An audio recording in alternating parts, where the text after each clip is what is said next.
Hey everybody, it's Rockula, and welcome back to Rockula Retrospective. This is day number 4 of VEDA, which is Vlog Every Day in April. My topic is 30 bands in 30 days, and today is Black Sabbath. My first exposure to the band was through the album-oriented rock stations in Dallas, Texas like KZEW and Q102. They played Paranoid and sometimes War Pigs. And that's all I heard until my sister got Heaven and Hell on 8-track. I taped it and listened to this album on a school ski trip. I was becoming more and more interested in metal and hard rock. I owned Volume 4 and Paranoid for a while, but I really dove into the deep end of Black Sabbath when I joined Amalgamated Hate. We used to go over to Darren's apartment and listen to all of his Black Sabbath albums. I taped what he had and ended up with the first album, Master of Reality, and Sabbath Bloody Sabbath. These albums were in heavy rotation in the tape deck as I delivered pizzas in Lake Highlands.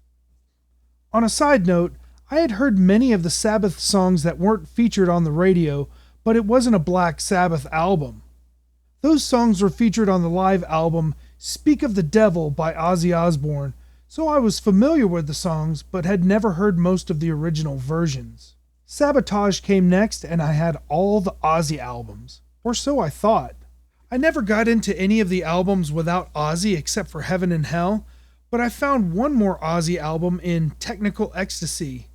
This is considered to be one of the worst albums from the Ozzy years, including Never Say Die, which I've never listened to. I like it, but I can't listen to it too much because it doesn't hold up to repeated listenings. One last album of note in my collection is Past Lives, which is a double disc with the material from Live at Last on one CD and a live show from the Sabotage tour on the other.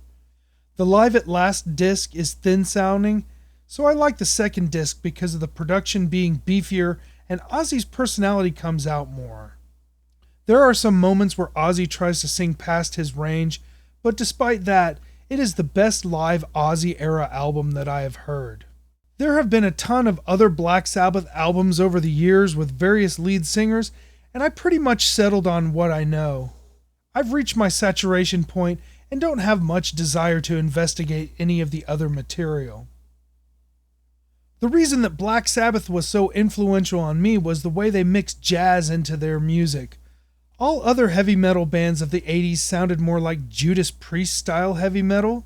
Of course, I realize that Black Sabbath is one of the founders of the genre, so it is hard to actually call them metal, but what I liked most about them was the organic and earthy quality of their music. Those are my thoughts on Black Sabbath. Thanks for checking out Day 4 of my VEDA series, 30 Bands in 30 Days.